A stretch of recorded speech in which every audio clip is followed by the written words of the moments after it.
बिस्मिल्लाहिर्रहमानिर्रहीम। अस्सलाम वालेकुम।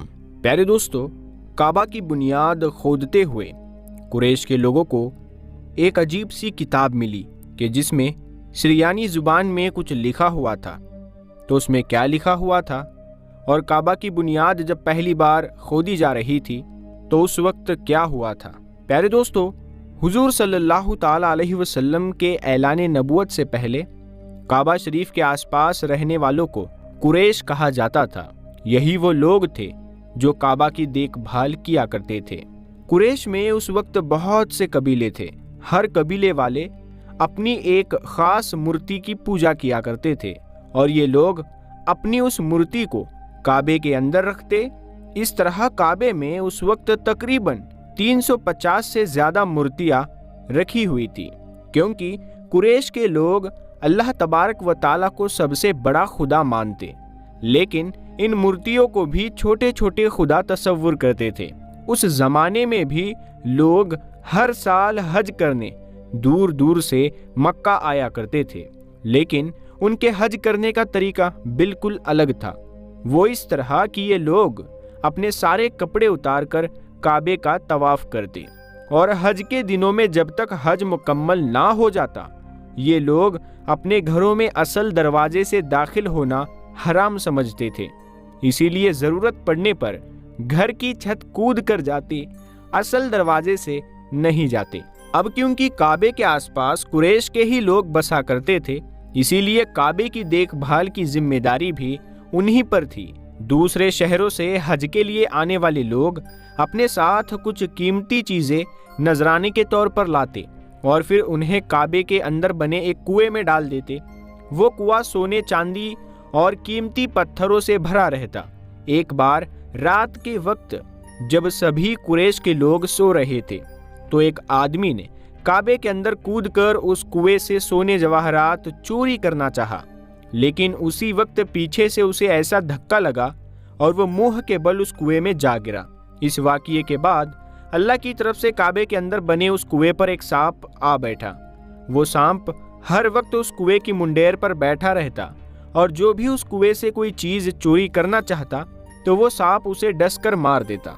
इस वाक़ये को अभी कुछ ही दिन गुजरे थे कि एक बूढ़ी औरत अपने हाथ में आग लेकर काबे को लोबान की धूनी दे रही थी कि तभी अचानक उस आग की एक चिंगारी काबे के पर्दे को जा लगी। चिंगारी लगते ही काबे का पर्दा जोर से जलने लगा और देखते ही देखते पूरे काबा में आग लग गई। वैसे तो काबा की दीवारें पत्थर और गारे से बनी हुई थी, लेकिन उस आग की लपट इतनी तेज थी कि उसकी वजह से काबे की दीवारों में दरारें पड़ गई। कुछ दिनों बाद कुरैश के लोगों ने काबे की मरम्मत कराने की सोची, लेकिन पैसों की कमी की वजह से उस वक्त वो ये काम ना कर सके।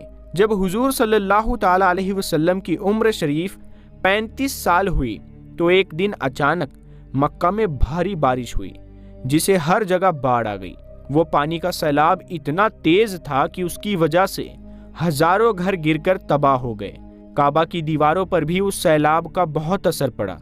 उसकी दीवारों में भी तो पहले ही से दरारें पड़ चुकी थी और अब सैलाब के बाद तो काबा की दीवारें बिल्कुल ही कमज़ोर हो गई। जब कुरैश के लोगों ने काबा की ये हालत देखी और उन्हें यकीन हो गया कि अब अगर हमने काबा की मरम्मत नहीं की तो भी कोई भी आंधी तूफान आकर काबे को गिरा सकता है, तो उन्होंने फैसला किया कि अब सारे लोग जमा होकर काबा की दोबारा तामीर करेंगे। तो आपस में मशवरा हुआ और जितना हो सका हर एक ने अपनी तरफ से पैसे जमा किए। कुछ औरतों ने अपने जेवरात दिए और कुछ ने अपने अपने घर का सामान देकर ये कह दिया कि इसे बेचकर इसके पैसे काबा की तामीर में लगा दिए जाएं। तामीर करने का सारा सामान लाया गया और एक दिन मुकर्रर करके सभी लोग उस दिन काबा के पास आकर जमा हुए। लेकिन अब सबसे बड़ा मसला ये था कि काबा की दीवारों को कुदाल लेकर गिराएगा कौन? कुरैश में से किसी की भी हिम्मत नहीं हो रही थी कि वो आगे बढ़कर काबे की दीवारों पर कुदाल मारे, क्योंकि उन्हें डर था कि अगर हमने ऐसा किया तो कहीं अल्लाह तबारक व ताला की तरफ से हमारे ऊपर कोई अजाब ना आ जाए। प्यारे दोस्तों, इस डर की सबसे बड़ी वजह उन लोगों के लिए ये थी कि उनसे 40 साल पहले अबरहा नाम का एक बादशाह اپنی فوج کے ساتھ کعبے کو گرانے آیا تھا، لیکن اللہ نے اس پر اپنے کچھ پرندوں کے ذریعے ایسا عذاب بھیجا کہ ابرہہ اپنے پورے لشکر کے ساتھ ایک بے دردی موت مرا، اور اللہ تبارک و تعالیٰ نے ساری دنیا کے لیے اسے ایک عبرت بنا دیا کہ جو بھی میرے کعبہ کو گرانے کی کوشش کرے گا اس کا یہی حشر ہوگا۔ قریش کے لوگ بھی اسی لیے ڈرے ہوئے تھے کہ اگر ہم نے کعبے کی دیواروں کو گرایا تو کہیں ہم پر بھی ابرہہ کی طرح عذاب نہ آ جائے۔ اسی لیے ان میں سے کوئی بھی ہمت نہیں کر پا رہا تھا کہ وہ آگے بڑھ کر کعبہ کی دیواروں کو گرائے۔ کئی دن اسی طرح گزر گئے۔ آخر ایک دن ولید بن مغیرہ نام کے ایک شخص آگے بڑھے اور اپنی کدال لے کر کعبے کی دیواروں کے پاس جا کر کھڑے ہو گئے۔ اچانک اسی وقت کعبے کے اندر بیٹھا وہ سانپ نکل کر باہر آ گیا۔ یہ دیکھ کر سبھی لوگ گھبرا کر پیچھے ہٹ گئے، لیکن اسی وقت اللہ نے ایک پرندے کو بھیجا اور اس نے اس سانپ کو اپنے پنجوں میں پکڑ کر دور پھینک دیا۔ یہ دیکھ سب کی جان میں جان آئی، اور پھر ولید بن مغیرہ نے کہا کہ اے لوگو، کعبے کو گرانے سے ہمارا مقصد کسی برائی کا نہیں، بلکہ ہم تو کعبے کو ایک نئے سرے سے تعمیر کرنا چاہتے ہیں۔ اسی لیے مجھے پوری امید ہے کہ دیواریں گرانے سے ہم پر کوئی عذاب نہ آئے گا۔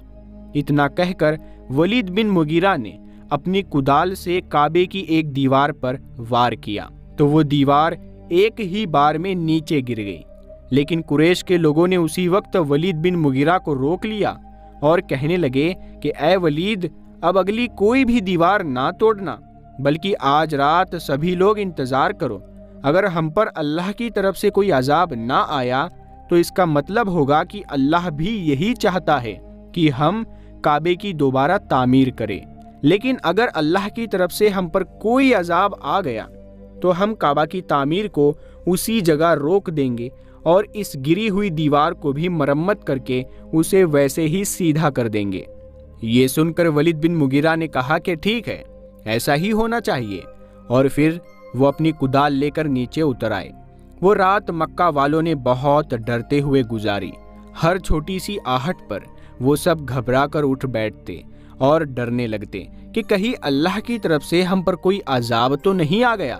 لیکن جب رات صحیح سلامت گزر گئی اور کعبے کی دیوار گرانے والے ولید بن مغیرہ کے ساتھ کچھ بھی نہ ہوا تو قریش کے لوگ سمجھ گئے کہ شاید اللہ کی بھی یہی مرضی ہے کہ ہم کعبے کو گرا کر اسے دوبارہ تعمیر کریں۔ اسی لیے صبح صبح اٹھ کر سبھی لوگوں نے اپنے گھروں سے فاوڑہ کدال نکالی اور جا کر کعبے کی دیواریں گرانے لگے۔ اس وقت کعبے کے اوپر کوئی چھت نہیں تھی، بلکہ چاروں طرف صرف دیواریں ہی دیواریں تھیں۔ اسی لیے قریش کے لوگوں نے ایک ہی دن میں سبھی دیواروں کو گرا دیا۔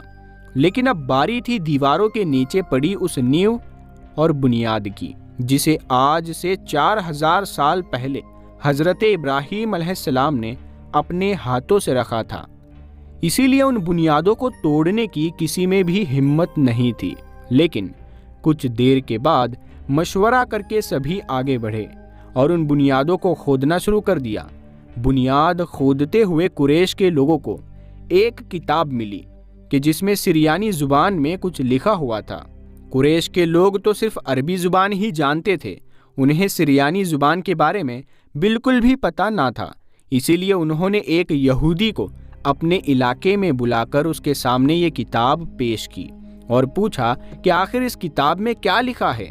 تو اس یہودی نے پڑھ کر سنایا کہ اس کتاب میں لکھا ہے کہ میں ہی اللہ ہوں اور اس کعبے کا مالک ہوں۔ میں نے ہی اس کعبے کو اس دن بنایا تھا کہ جس دن میں نے آسمان و زمین کو پیدا کیا اور چاند و سورج کو ان کی اصلی شکل دی۔ یہ سن کر قریش کے لوگ بہت حیران ہوئے۔ انہوں نے اس کتاب کو بڑی ہی حفاظت کے ساتھ اسی جگہ پر رکھ دیا